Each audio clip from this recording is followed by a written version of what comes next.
화면이 좀 깨지네요. 네, 안녕하세요. 노인체육의 현실과 미래대안을 주제로 발표할 연세대학교 노인스포츠지도사 연수원 사무국장 김수연입니다. 반갑습니다. 네.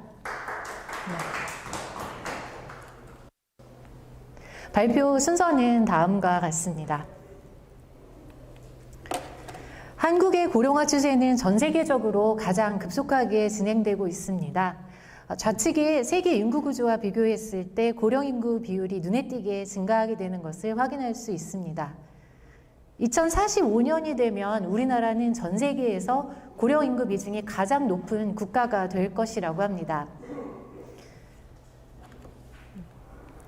2020년 약 15%인 65세 이상 인구 비중은 2025년, 지금으로부터 3년 뒤죠. 초고령 사회에 해당하는 20% 이상이 될 것이라고 합니다. 이처럼 예상보다도 빠르게 진행되고 있는 인구 고령화로 인한 노인 의료비 지출 증가가 사회적으로 큰 부담이 되고 있습니다. 평균 수명보다도 중요하게 생각되는 부분이 바로 건강 수명이죠. 제가 개인적으로 연구를 위해서 운동에 참여하고 있는 어르신들을 면담을 했을 때 들었던 이야기들 중에 대표적인 내용을 요약하자면 자식들에게 피해 주지 않고 내 두 발로 걸어서 원하는 곳에 갈 수 있다는 것이 자신에게는 가장 중요하고 행복한 일이다라는 것과, 그리고 또 혹시라도 치매에 걸리게 되면 두렵고 그렇게 되지 않기 위해서 열심히 운동을 한다라는 것이었습니다. 근골격계 및 호흡기 계통 질환뿐 아니라 치매, 알츠하이머 등 퇴행성 질환을 예방하고 치료하는 데 운동의 실천은 매우 중요합니다. 특히 운동으로 인한 의료비 절감 효과가 구체적인 수치로 제시되면서 운동 실천을 권장하는 방안들이 모색되고 있습니다. 그러나 안타깝게도 실제 노인의 운동 참여율은 높지 않은 실정입니다. 2020년도 노인 실태조사 자료에 따르면 노인의 여가 문화활동 중 가장 높은 비율을 차지하는 것은 휴식활동이고, 스포츠 참여활동은 연령이 높을수록 그 참여가 저조한 것으로 조사되었는데요. 65세에서 69세가 약 10%인 것에 비해서 85세 이상에서는 1.5%의 낮은 참여율을 보였습니다. 고령인의 낮은 운동 참여율은 노인들이 이런 젊은 사람들과 함께 자연스럽게 운동에 참여할 수 있는 여건이 조성되지 못했으며, 또 노인 전용 체육시설이 부족한 것에서도 일부 원인을 찾을 수가 있습니다. 노인체육의 현재에 관해서 현장에서 느꼈던 개인적인 경험을 바탕으로 문제를 제기하고자 하는데요. 먼저 저에 대해서 간략하게 소개를 드리겠습니다. 저는 연세대학교 사회체육학과를 졸업하고 약 10년 뒤에 모교의 평생교육원에서 노인체육 지도자 과정을 공부한 것을 시작으로 노인운동 지도자로 활동을 시작했습니다. 개인적으로는 우선 수업 시간에 맞춰서 해당 기관을 방문했다가 수업이 끝나면 바로 현장을 떠나는 그런 시간 강사의 입장에서는 회원을 관리하거나 또 자원을 활용해서 좀 체계적으로 프로그램을 진행하는 것에 한계를 느낄 수밖에 없었습니다. 또 무엇보다도 기관의 담당자, 주로 사회복지사가 판단한 필요 기준에 의해서 프로그램이 개설되고 있었는데요. 스포츠 관련 장비가 설치되어 있고 또 운동 프로그램이 운영되는 기관에 체육 전공자가 배치되지 않았다는 것은 수요자 입장에서도 바람직하지 않다고 생각했습니다. 이후에 운동과 관련해서 기관에 약 3년가량 근무했던 경험이 있는데요. 치매 안심센터라는 이름의 기관입니다. 간략히 설명을 드리면 서울시를 기준으로 25개구 자치구마다 한 개소씩 치매 안심센터가 설치되어 있습니다. 주요 사업 업무는 다음 이 그림을 참고하시면 됩니다.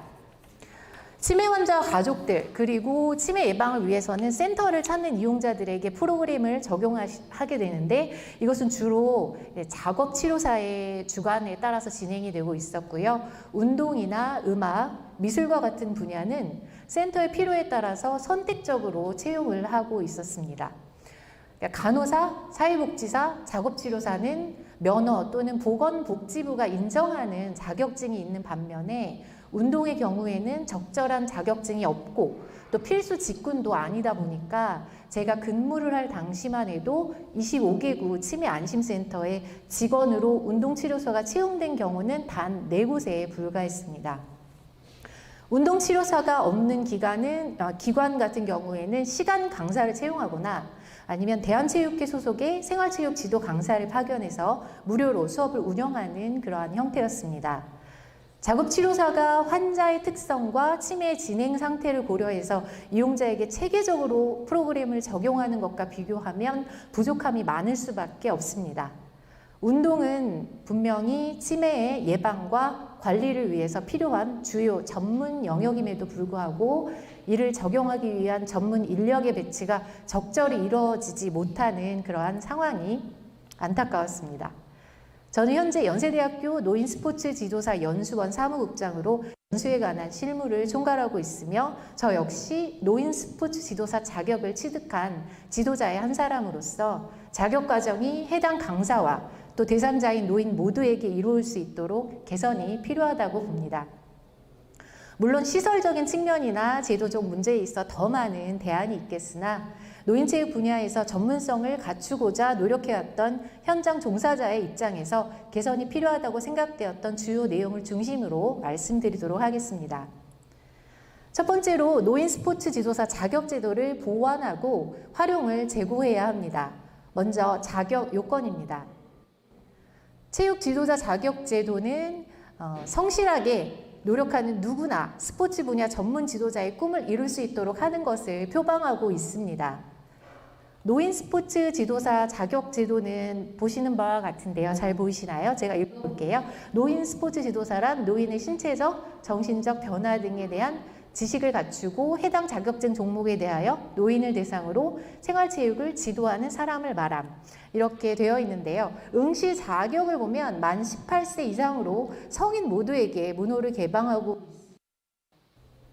스포츠는 엄연한 전문 분야입니다. 성실한 노력도 중요하지만 충분한 전문 교육을 받아야 한다고 생각합니다. 특히 혼자 하는 운동이 아니라 다른 사람을 지도하는 지도자의 경우에는 더욱 그렇지 않을까요?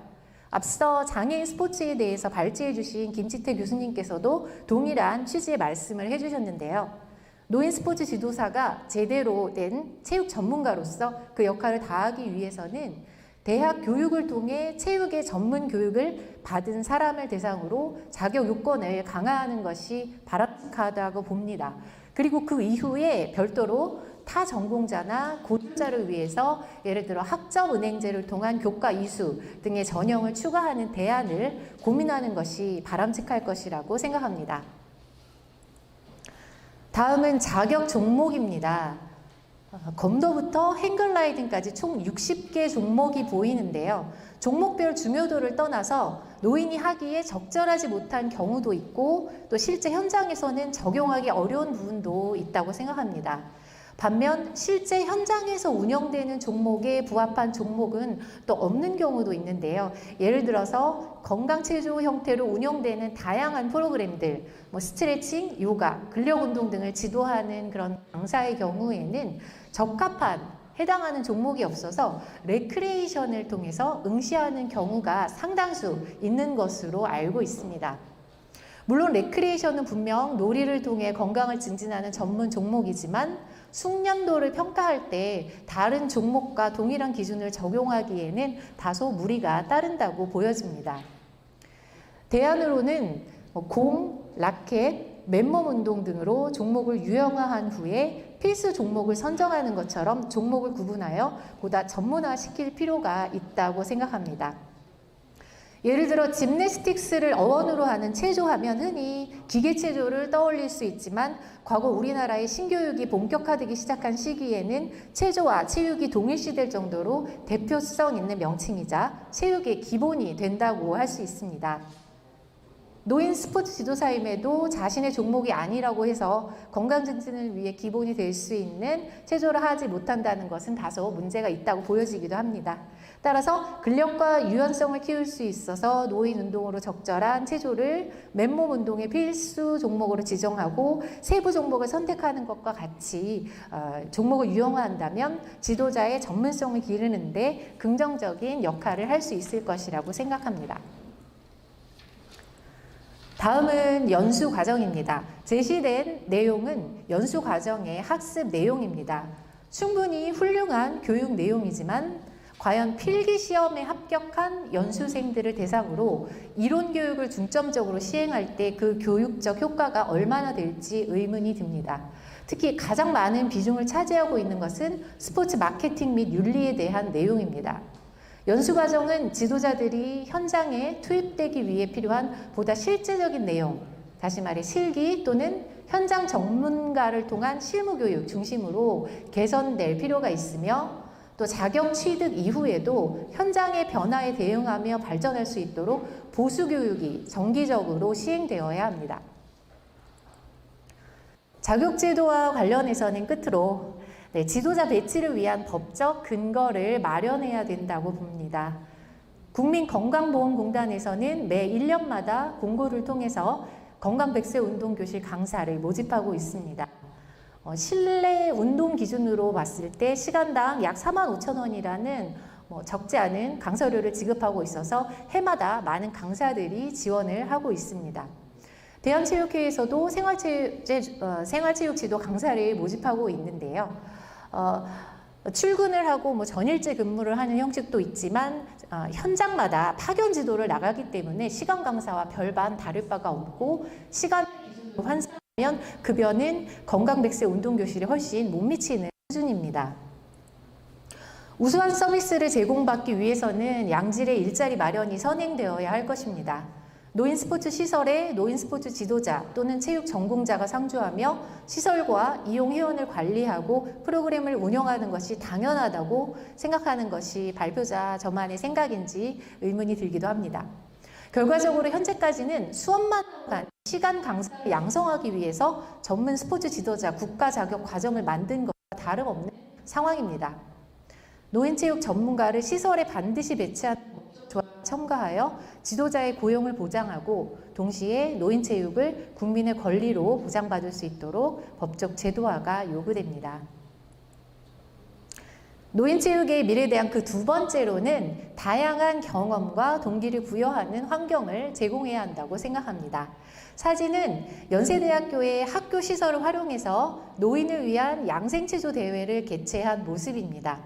행사에 참여한 노인들은 활기찬 모습으로 무대를 즐기고 있었고 대회를 관람한 대학생들은 노인들의 예상 밖의 모습에 놀라워하고 감동을 받았다고 이야기를 했던 기억이 있습니다. 또 권장할 만한 프로그램의 예로서 제시한 피클볼의 사례입니다. 피클볼은 싱글이나 복식으로도 가능하고 또 젊은이와 노인 모두 즐길 수 있다는 특징 때문에 세계에서 가장 빠르게 성장하는 스포츠로 주목받고 있습니다. 좌측 사진은 최근 워싱턴주에서 피클볼을 공식 스포츠로 채택한 것에 대한 내용입니다. 워싱턴에서는 법안을 통해서 피클볼을 공식 스포츠로 지정함으로써 이 스포츠를 대중화하고 계속 즐길 수 있도록 제도적 기틀을 마련하였습니다. 이처럼 어르신들을 위한 특화된 프로그램을 개발하고 또 정기적으로 대회, 경기를 개최해서 다양한 경험과 참여 동기를 부여하는 환경을 제공한다면 노인들의 운동 참여 증진뿐만 아니라 각 세대 간 교류를 활성화해서 사회적 갈등을 완화하는 데도 기여할 것이라고 기대하고 있습니다. 노인체육의 미래에 대한 그 세 번째로는 효율적인 비대면 스포츠 참여를 위한 지원 확대를 제안하고자 합니다. 코로나19 확산으로 인해 노인 스포츠 지도 현장 역시 변화가 불가피했습니다. 건강 100세 운동교실의 사례를 예로 들면 2020년도에 혼란스러운 상황을 거쳐서 2021년도부터는 대면 수업 또는 비대면 수업을 선택해서 운영할 수 있도록 하였고요. 올해에는 비대면 프로그램 강습이 가능한 강사를 우대하여 선발했습니다. 그리고 가장 큰 변화로는 경로당을 중심으로 65세 이상 노인을 대상으로 모집했던 것에서 꾸준히 운동 참여 가능한 남녀노소 누구나로 대상이 확대된 것입니다.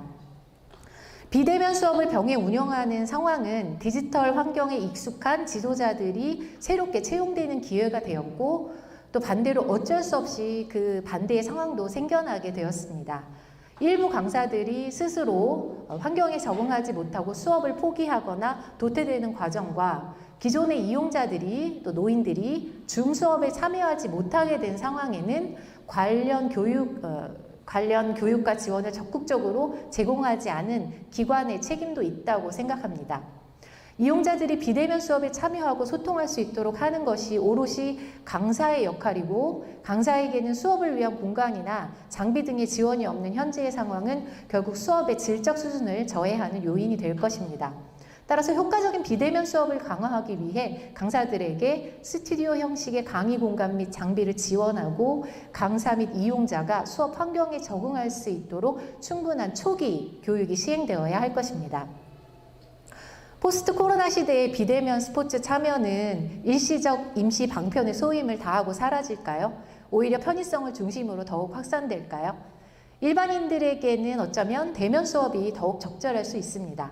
그러나 비대면 진료의 합리적인 방안이 본격적으로 논의되고 있는 현 시점에서는 비대면 트레이닝 역시 충분한 역할을 할 것으로 예상됩니다.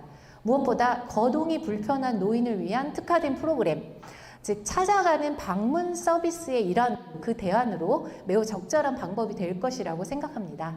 물론 이를 위해서는 비대면 수업을 위한 충분한 사전 교육과 지원이 선행되어야 할 것입니다.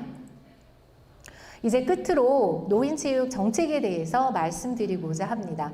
물론 정책 추진에 있어서 무엇보다 중요한 것은 예산의 편성이고, 또 고령화 대응 수단으로 노인체육 정책이 추진되는 것에 비해서 현재 예산 규모가 부족하다는 것도 사실입니다. 그러나 보다 근본적으로는 컨트롤 타워 역할을 수행할 노인 전담 부서의 설치가 필요하다고 봅니다. 문화체육관광부와 보건복지부에서는 각각 생활체육 정책, 그리고 건강 증진 및 노인 여가복지 정책을 추진하고 있습니다. 그런데 수요자를 고려하기보다는 공급자 중심의 사고방식으로 사업이 진행되는 경향이 있어서 새로운 프로그램이 도입되지 못하고 유사한 사업이 중복 적용되고 있는 실정입니다. 각 부처 간의 협업이 어렵다는 문제, 그리고 정책 사업의 중복 문제를 해소하고 노인체육의 철학적 기조하에 중장기적 목표를 수립하여 체계적인 정책을 시행할 수 있도록 노인체육의 컨트롤 타워 역할을 수행할 노인 전담부서 설치가 필요하다고 생각합니다. 네, 지금까지 노인체육의 현실과 미래 대안에 대해서 현장 종사자로서 개선이 필요하다고 생각된 부분을 중심으로 노인 스포츠 지도사 자격제도, 프로그램 및 환경의 조성, 비대면 스포츠 참여 지원, 그리고 통합적 노인체육 정책 추진에 대해서 제언해 보았습니다. 이상으로 발표를 마치겠습니다. 끝까지 들어주셔서 감사합니다.